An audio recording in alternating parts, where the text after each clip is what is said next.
Start हो गया। Okay. Hello, नमस्कार दोस्तों। आज स्टार्ट कर रहे हैं एग्रीकल्चर के जो PYQ हैं, मतलब एग्रीकल्चर के जो प्रीवियस ईयर क्वेश्चन है जो पहले किसी एग्ज़ाम में आ चुके हैं, चाहे वो एग्रीकल्चर किसी भी स्टेट का एग्ज़ाम हो। तो आज से हम पूरी सीरीज स्टार्ट कर रहे हैं। डेली 50 क्वेश्चनों की सीरीज स्टार्ट करेंगे।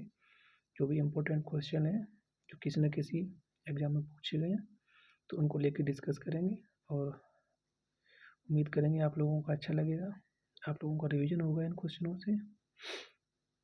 तो चलिए स्टार्ट करते हैं।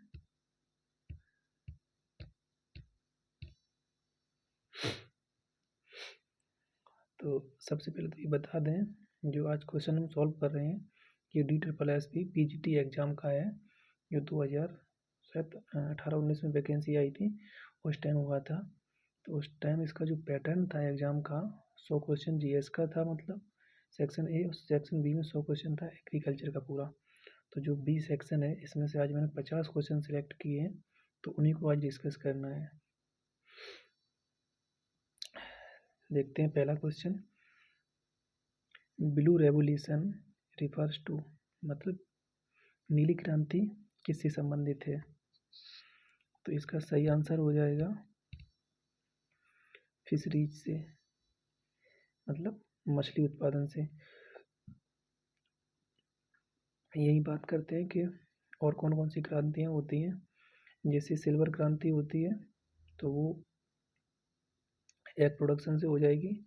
राउंड रेवोल्यूशन हो जाएगी पोटैटो से, ब्लैक बायोडीजल जेट्रोफा से, और जो दो क्रांतियाँ हैं आप लोगों से इच्छा कर उम्मीद करूँगा कि आप लोग इनके जवाब कमेंट सेक्शन में दें। एक तो हो जाएगी गोल्डन फाइबर रेवोल्यूशन और एक हो जाएगी सिल्वर फाइबर रेवोल्यूशन। ये दोनों क्रांतियाँ किससे रिलेटेड हैं? आप लोग कमेंट में जवाब दें इसका।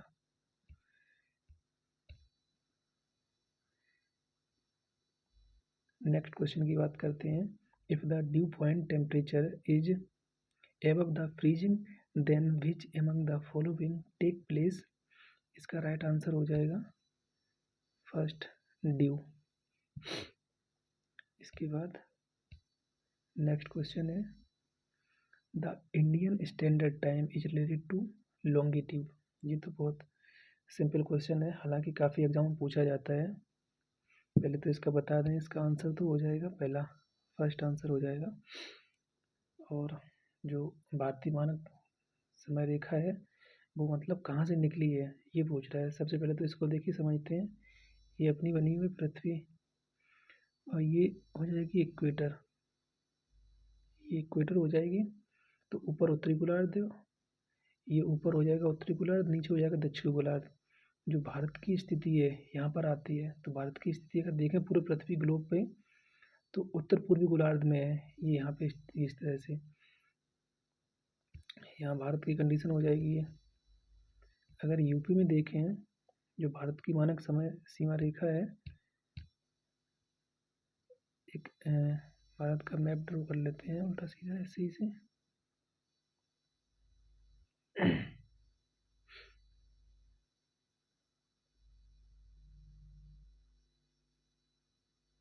ठीक है, तो जो भारत की मानक सीमा रेखा है ये यहाँ से इस तरह से ड्रॉ होती है। यूपी बिहार है, इस तरह से झारखंड है, आंध्र प्रदेश तक। ये कुछ 5-6 राज्य हैं, यहाँ से होती हुई आई है। तो ये आपकी होती है 82.5 डिग्री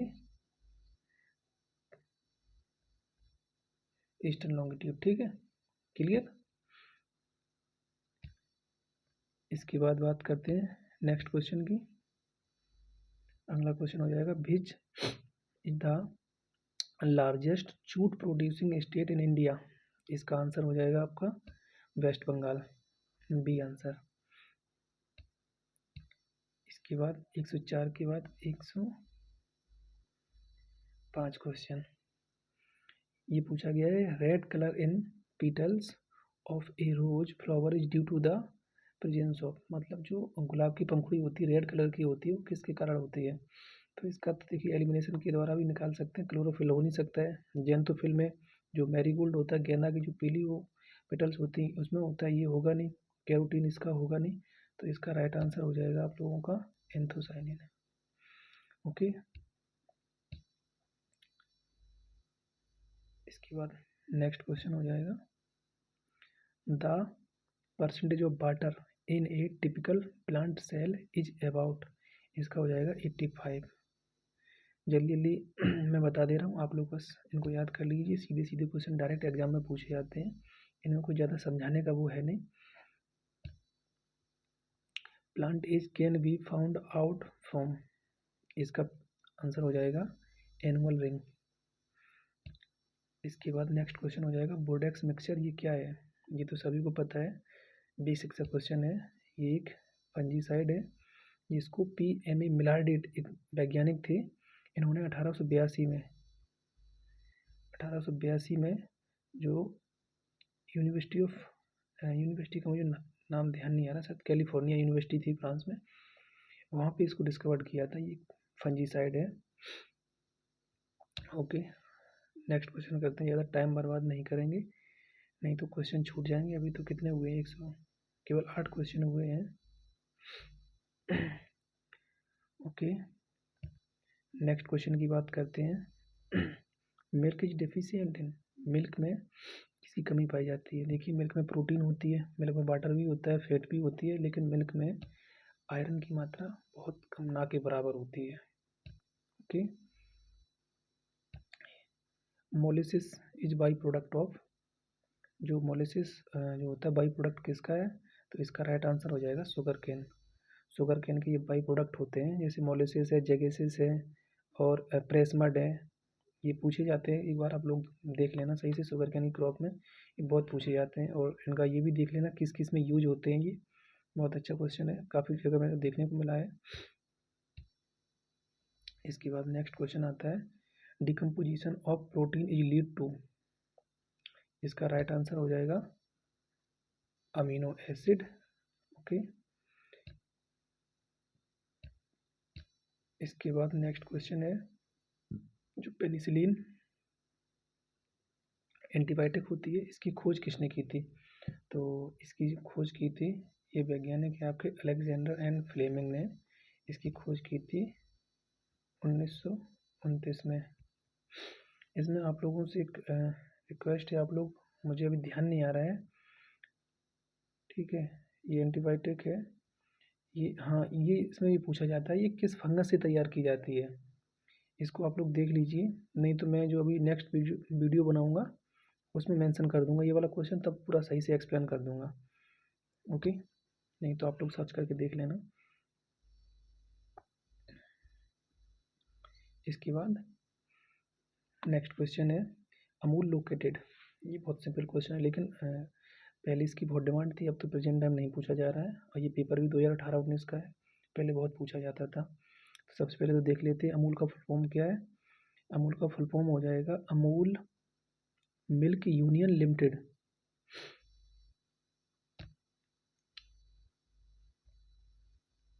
अमूल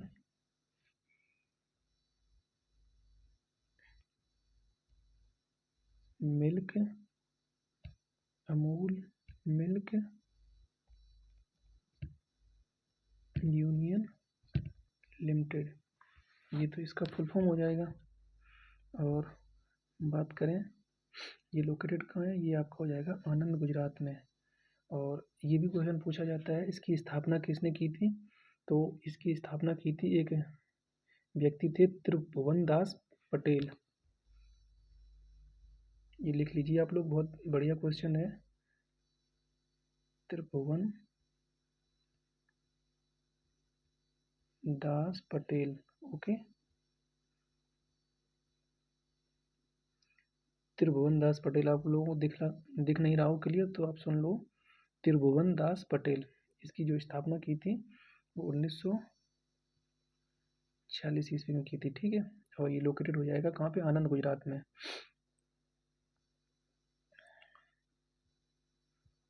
ठीक है। इसके बाद नेक्स्ट क्वेश्चन है, who coined the term gene. ये भी काफ़ी इम्पोर्टेंट क्वेश्चन है। जीन शब्द किसने दिया? तो देखिए 3-4 शब्द हैं, इनको एक साथ पढ़ लीजिए। एक तो हो जाएगा जीन और एक हो जाएगा जीनोटाइप और एक हो जाएगा फिनोटाइप। यहाँ लिख दे रहा हूँ मैं, फिनोटाइप। ये तीनों शब्द दिए थे, ये व्यक्ति थे W.A. जोहानसन ने। ठीक है, इसको ये तीनों शब्द दिए थे किसने? जोहानसन ने। ठीक है,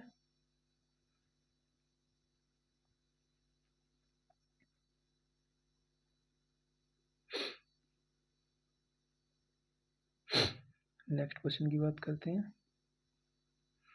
the instrument that record earthquake.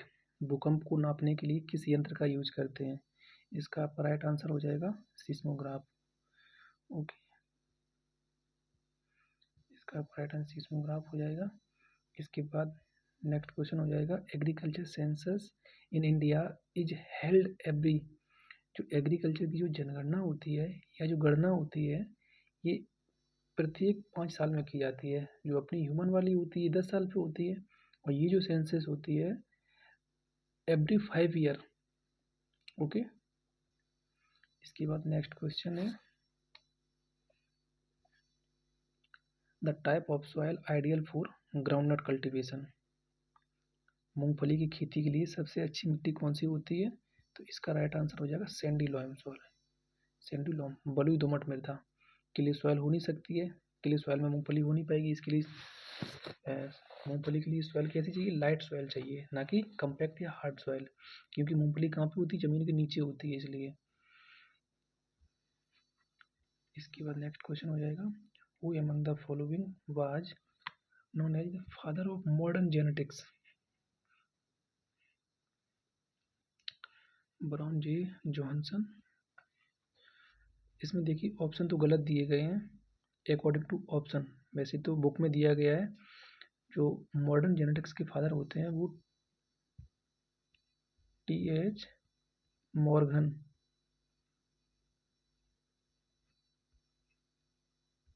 T.H. Morgan जी को माना जाता है, लेकिन इसमें ऑप्शन नहीं दिया गया है, तो अकॉर्डिंग टू ऑप्शन इसमें सही क्या मानेंगे हम लोग? अकॉर्डिंग टू ऑप्शन इसमें सही माना जाएगा फिर ग्रेगर जॉन मेंडल को। ओके,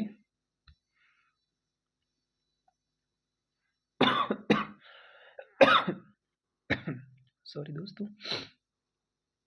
इसके बाद नेक्स्ट क्वेश्चन है, रेनबो जो वर्षा होती है, वर्षा का फॉर्मेशन होता है ड्यू टू किसकी वजह से होता है?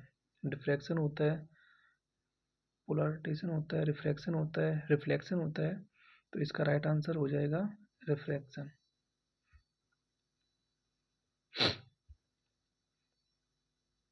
इसके बाद total fertiliser sense consumption in India.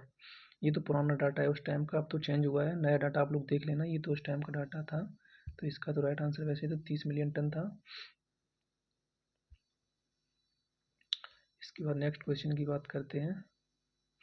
ये स्टैटिस्टिक का क्वेश्चन है, काफ़ी सिंपल क्वेश्चन है, बहुत कॉमन है क्वेश्चन पूछा जाता है। रेंज आप लोग याद कर लेना। वैसे तो जो कोरिलेशन कोफिशिएंट रेंज होती है, इसकी रेंज हो जाएगी 0 से सॉरी थोड़ा जुकाम हो गया, इस वजह से हेल्थ ठीक नहीं है, लेकिन मुझे आज से स्टार्ट करना था ये सीरीज, इसलिए मैंने आज से स्टार्ट कर दिया है। नेक्स्ट क्वेश्चन हो जाएगा, हाँ ये भी बहुत अच्छा क्वेश्चन है, इसको देख लेना।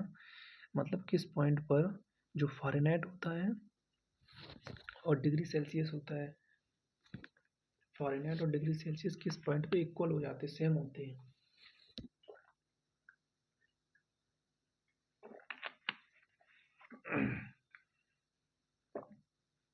एक मिनट दोस्तों। तो इसका राइट आंसर हो जाएगा आपका सी ऑप्शन। ओके, इसके बाद next question,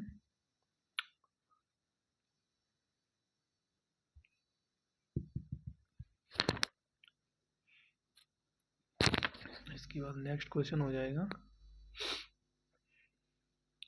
which of the following is used artificial ripening of fruit. इसका तो ये तो सिंपल आंसर बहुत पूछा जाता है, इसका हो जाएगा इथाइलिन।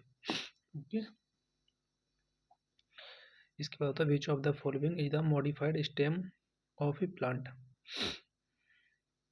देखिए रेडिश, टर्निप और कैरेट, ये तो तीनों क्या है, ये तीनों तो आपके हो जाएंगे मॉडिफाइड रूट। और मॉडिफाइड स्टेम कौन सा है, मॉडिफाइड स्टेम में जिंजर आ जाएगी, मॉडिफाइड स्टेम में आपका आलू आ जाएगा, मॉडिफाइड स्टेम में जिंजर है आलू हो जाएगा, और इसके बाद एक इसमें और होता है मॉडिफाइड स्टेम में, एक तो जिंजर हो जाएगी और एक आलू भी हो जाएगा और एक हो जाएगी अदरक। हाँ जिंजर, अदरक तो जिंजर तो अदरक हो ही गई। एक सेकेंड दोस्तों, बस मैं क्लियर कर दे रहा हूँ, यहाँ पे अदरक नहीं है, यहाँ पे हो जाएगी हल्दी। ठीक है, ये सब क्या है, मॉडिफाइड स्टेम है। इसके बाद इसमें एक क्वेश्चन और बनता है, एक पूछा जाए तो मॉडिफाइड लीफ, तो मॉडिफाइड लीफ का एग्जांपल कौन सा है, वो आपका हो जाएगा ऑनियन। जो मॉडिफाइड लीफ है ये आपको हो जाएगा ऑनियन। ठीक है, इसके बाद next question, black soil are most favourable for the cultivation of which crop. काली मिट्टी किस फसल के लिए सबसे अच्छी मानी जाती है, इसका आंसर हो जाएगा कॉटन, कपास। Next question, who among the following was considered father of green revolution. तो देखिए सबसे पहले तो इसमें ये देखते हैं, ये नोटिस करना पड़ता है, who among the following was considered as father of green revolution. अब इसमें एनी बोरलॉग का नाम है तो नहीं है, नहीं है। अगर इसमें देखिए इसको ध्यान से सुनिए, अगर इसमें इंडिया शब्द नहीं जोड़ रहे हैं, ग्लोबल या वर्ल्ड या इंडिया शब्द नहीं जोड़ रहे हैं, तो सबसे पहले प्रायोरिटी दी जाएगी एनी वॉरलॉग को, क्योंकि जो एनी वॉरलॉग हैं पूरे विश्व में हरित क्रांति के जनक हैं। पूरे विश्व लेवल पे बात करें, वर्ल्ड लेवल पे, तो एनी वॉरलॉग हैं। और भारत की बात करें तो भारत में MS स्वामीनाथन है। चूँकि इसमें लगाया नहीं है, वो ऑप्शन भी नहीं है, वैसे अगर इसमें अगर ऑप्शन वो होता है एनी वॉरलॉग तो उसको सही माना जाता है, लेकिन वो इसमें ऑप्शन नहीं है, तो अकॉर्डिंग टू ऑप्शन इसमें सही माना जाएगा आप लोगों का MS स्वामीनाथन। ओके, आप लोग इसको सही से देख लीजिएगा, ठीक है।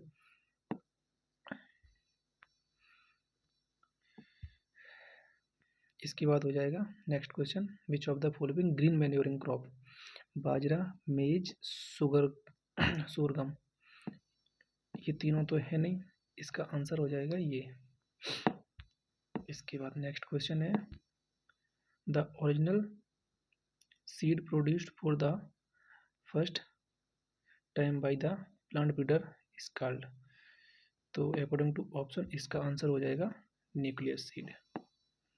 ये कह रहा है जो ब्रीडर होता है, सबसे पहले जो जनरेशन होता है किस प्रकार का सीड प्रोड्यूस करता है ब्रीडर, तो ये सबसे पहले ये सीरियल होता है। इसको देखिए, याद कर लो,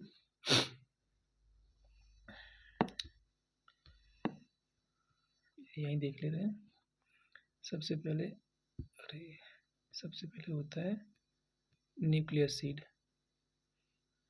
एक सेकंड दोस्तों, सबसे पहले हो जाएगा न्यूक्लियस सीड, इसके बाद हो जाएगा ब्रीडर सीड, इसके बाद हो जाएगा फाउंडेशन सीड, और इसके बाद हो जाएगा सर्टिफाइड सीड। ठीक है, ये सीरीज चलता है, ये क्रम चलता है। सबसे ऊपर ये होता है, ये ऊपर सबसे पहले हो जाएगा न्यूक्लियस सीड, उसके बाद ब्रीडर सीड है, उसके बाद फाउंडेशन सीड है, उसके बाद सर्टिफाइड सीड है। जो किसानों को जो मोस्टली दिया जाता है सोइंग करने के लिए, तो जी यही वाला सीड होता है सर्टिफाइड सीड, ये किसानों को दिया जाता है mostly. Okay, clear.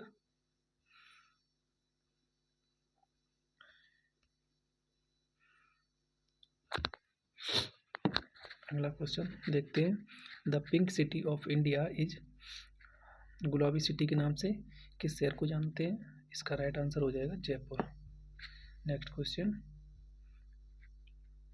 Most commonly use nitrogenous fertiliser in India में, ये क्वेश्चन कह रहा है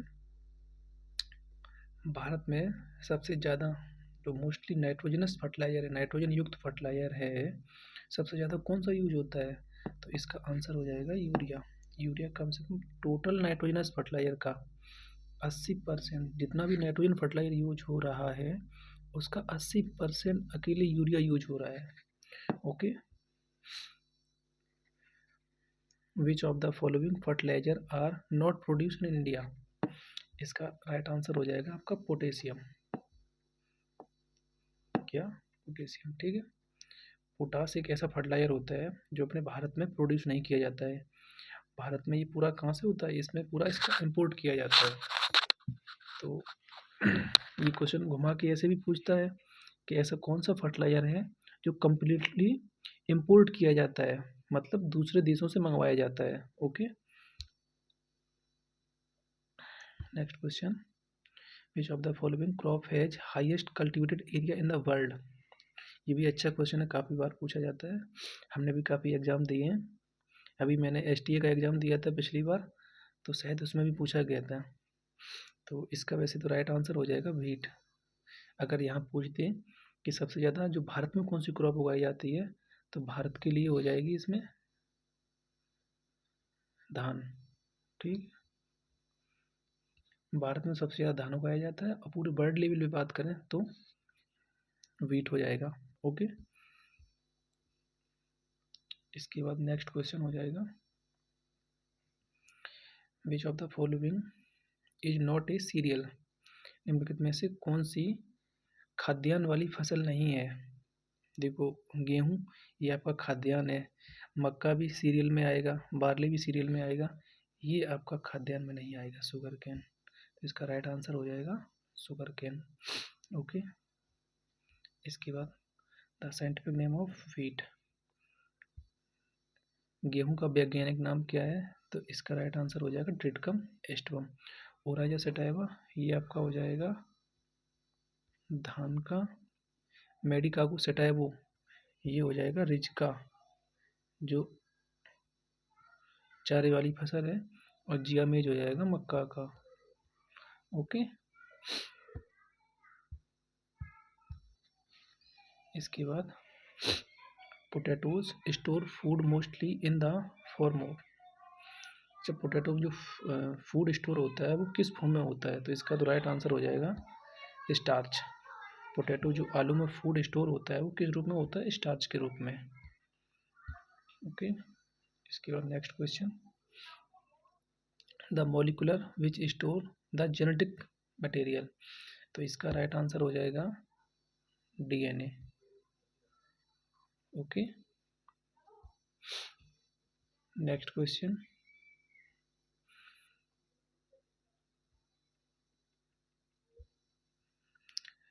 इसके बाद नेक्स्ट क्वेश्चन जो हो जाएगा, the structure of A DNA molecule is? जो डीएनए मॉलिक्यूल्स होता है इसका स्ट्रक्चर कैसा होता है? तो इसका स्ट्रक्चर होता है डबल हेलिक्स मॉडल। ओके, इसके बाद नेक्स्ट क्वेश्चन की बात करते हैं, soil erosion is mostly affected by? जो मुख्य रूप से सॉइल इरोजन किससे होता है? Rainfall intensity, rainfall variability, rainfall distribution, और टोटल एनुअल रेनफॉल? नहीं, इसका ऑप्शन हो जाएगा सही रेनफॉल इंटेंसिटी। रेनफॉल की इंटेंसिटी ज़्यादा होगी तो सॉइल का इरोजन उतना ज़्यादा होगा। ओके,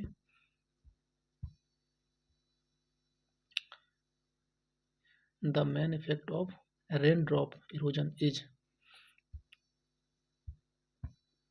जो मेन इफेक्ट होता है रेन ड्रॉप का वो इसका हो जाएगा detachment of soil particle, thus the destruction of soil structure, या transport of soil particles by fast flowing water. इसका हो जाएगा B option. Okay, next question, tillage is important to crop production because? जो जुताई होती है क्रॉप यानी कि फसल उत्पादन के लिए इम्पोर्टेंट है, वो क्यों है? डिस्ट्रॉय करता है सॉइल टेम्परेचर को इसलिए, prepare a good seed bed इसलिए, या इम्प्रूव सॉइल कलर इसलिए, increase the acidity of soil. तो इसका राइट आंसर क्या हो जाएगा? इसका राइट आंसर हो जाएगा prepare a good seed bed, मतलब पौधों के लिए अच्छी सीड बेड, बीज सही तैयारी करता है इस वजह से। ओके, इसके बाद नेक्स्ट क्वेश्चन है, लास्ट पेज है, बस 5-10 मिनट की बात हो रहे हैं। इसके बाद नेक्स्ट क्वेश्चन हो जाएगा आप लोगों का, the bacteria responsible for nitrogen fixation in nodule of legumes. जो दलहनी फसल होती है उनके जो नोड्यूल्स में जो बैक्टीरिया होता है नाइट्रोजन को फिक्स करता है, वो कौन सा है? नाइट्रोबैक्टर है, स्ट्रेप्टोकोकस है, राइजोबियम है। तो इसका राइट आंसर हो जाएगा राइजोबियम। इसके बाद next question, the technique of growing legumes and flowing back into the soil is known as.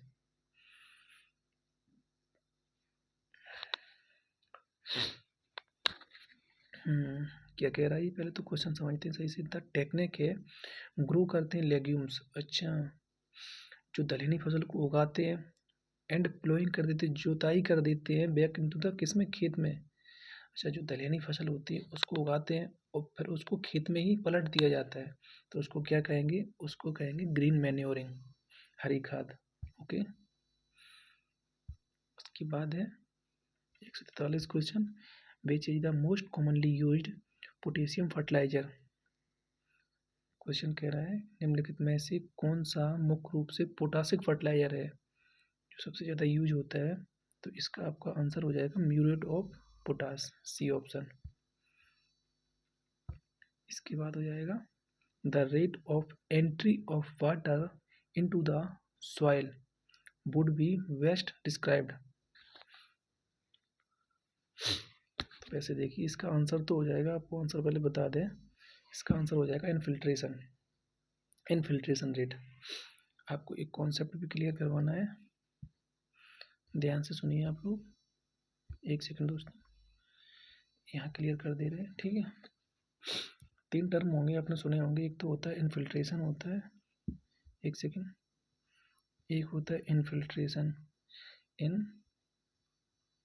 एक होता है इनफिल्ट्रेशन और एक होता है परकोलेशन, ठीक है। इनफिल्ट्रेशन, परकोलेशन और एक होता है लीचिंग। आज ये चारों कॉन्सेप्ट क्लियर कर दे रहे हैं, आप कभी नहीं भूलेंगे। इनफिल्ट्रेशन हो जाएगा, परकोलेशन हो जाएगा, लीचिंग हो जाएगा और परकोलेशन हो गया। इसके बाद एक आता है हाँ सीपेज, सीपेज, ठीक है। ये 4 कॉन्सेप्ट होते हैं और यहाँ से क्वेश्चन एग्जाम में खूब पूछता है घुमा फिरा के, काफ़ी लड़के इसमें गलत करके आते, तो आप लोगों को आज ये क्लियर कर दे रहे हैं। आज के बाद आप लोग कभी गलत नहीं करेंगे, बस ध्यान से सुनना इस क्वेश्चन को, ठीक है। ये समझ सकते हो, ये आपकी सॉइल है, ठीक है, ये सॉइल के ऊपर लेयर है, ठीक है, ये सॉइल के ऊपर लेयर है। जब इसमें सॉइल में फर्स्ट बार जब पानी की एंट्री हुई है, इसमें सॉइल में पहली बार पानी की एंट्री हुई है, या डाउनवर्ड, इसको ऐसे भी कह सकते हैं, वर्टिकल या downward movement of water with unsaturated soil. Unsaturated का मतलब अनसंतृप्त मृदा। जब अनसेचुरेटेड सॉइल में पहली बार वाटर की एंट्री होती है तो इसको हम कहेंगे इनफिल्ट्रेशन, इनफिल्ट्रेशन। क्लियर हुआ कि नहीं? जब पहली बार सॉइल, मतलब कैसी है? सूखी सॉइल है, गीली तो है नहीं, अनसेचुरेटेड है। जब पहली बार इसमें सॉइल में पानी की एंट्री हुई है, डाउनवर्ड मूवमेंट हुआ है, ऊपर से पानी इसमें सॉइल में नीचे गया है, तो इसको हम क्या कहेंगे? इनफिल्ट्रेशन। नेक्स्ट टर्म समझते हैं, एक सेकेंड, अब अगला टर्म समझते हैं। जब इसमें इनफिल्ट्रेशन हो गया है, अब ये सॉइल कैसी हो गई? ये सॉइल हो गई सेचुरेटेड, मतलब संतृप्त हो गई, गीली हो गई। अब यहाँ से जो ऊपर जो पानी भर गया है, सॉइल सेचुरेटेड हो गई है, जब यहाँ से पानी लीच होके या वर्टिकल या downward movement of water with saturated soil, जब सैचुरेटेड सॉइल से पानी का डाउनवर्ड मूवमेंट होता है, इस तरह नीचे जाता है, तो ये आपका हो जाता है परकोलेशन। परकोलेशन क्लियर हुआ कि नहीं? पहले दोनों सही से ध्यान से समझो आप लोग। जो downward movement of water with unsaturated condition, वो तो हो गया इनफिल्ट्रेशन। डाउनवर्ड या vertical movement of water with saturated condition, जब सॉइल सैचुरेटेड हो चुकी है, जब यहाँ से पानी नीचे की ओर जा रहा है, तो ये आपका हो जाएगा परकोलेशन। इसके बाद अगला टर्म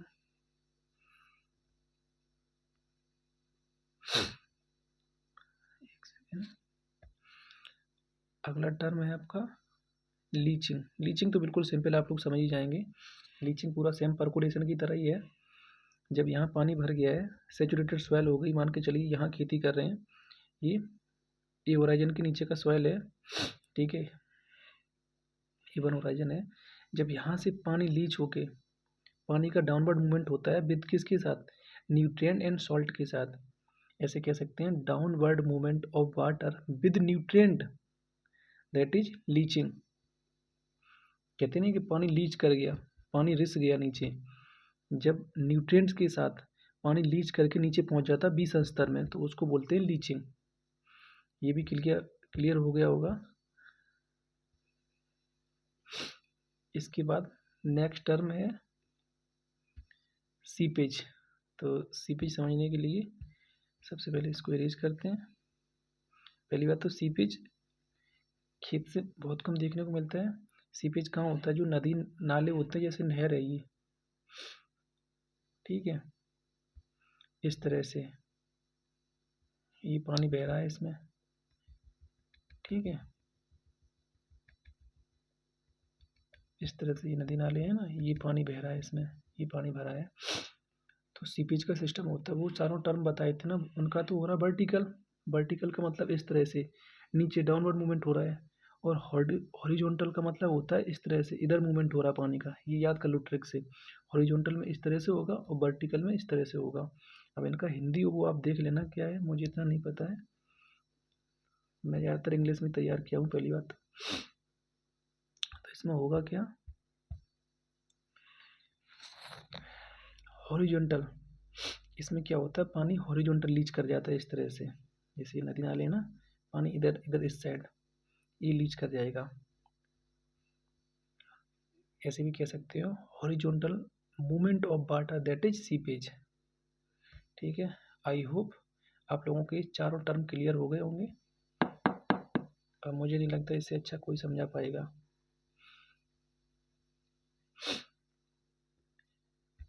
चलिए देखते हैं कौन सा क्वेश्चन था, क्वेश्चन आपका होगा कि नहीं।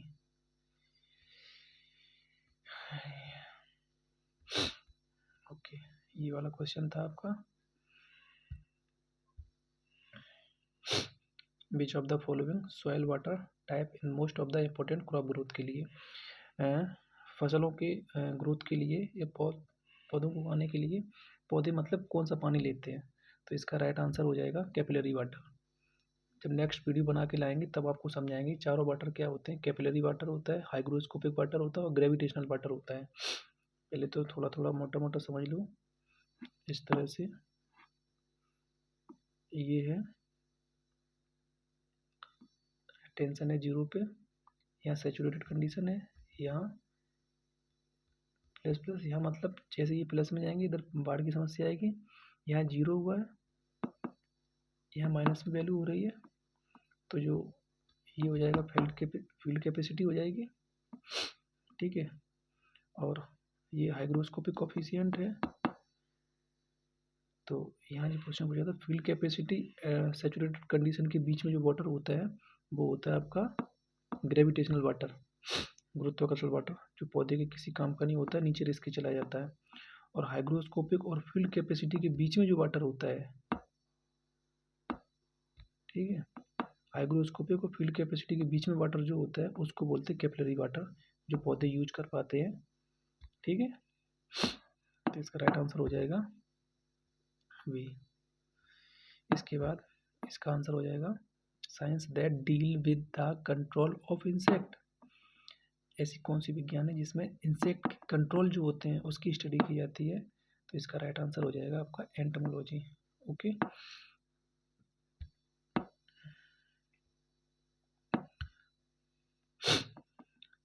इसका नेक्स्ट क्वेश्चन है, a weed is a, weed की परिभाषा सीधी सीधी इसमें रखी है, the plant that grow where is in not wanted, मतलब प्लांट ऐसा होता है जहाँ ग्रो होता है जहाँ उसकी कोई आवश्यकता ही नहीं है।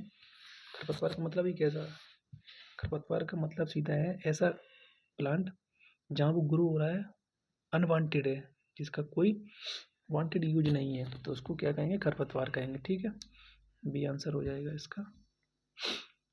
एंड लास्ट क्वेश्चन आप लोगों का है अभी, precipitation is an other name of, जो प्रेसिपिटेशन हो रहा है, प्रेसिपिटेशन का मतलब बरसड़ हो रहा है, और बरसड़ का अदर नेम हो जाएगा, इसका राइट आंसर हो जाएगा रेनफॉल। ठीक है फ्रेंड, ये लास्ट क्वेश्चन था आज आपके लिए। मैंने 48 क्वेश्चन लिए थे। जो नेक्स्ट आगे के जो क्वेश्चन है, जो नेक्स्ट वीडियो बनाऊंगा उसमें लेके आऊँगा। आई होप आप लोगों को ये वीडियो अच्छा लगा होगा। आप लोगों से एक छोटी सी रिक्वेस्ट है, वीडियो को लाइक एंड सब्सक्राइब जरूर कर दें।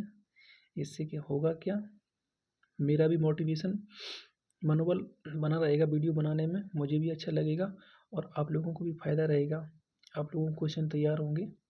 Okay, thank you.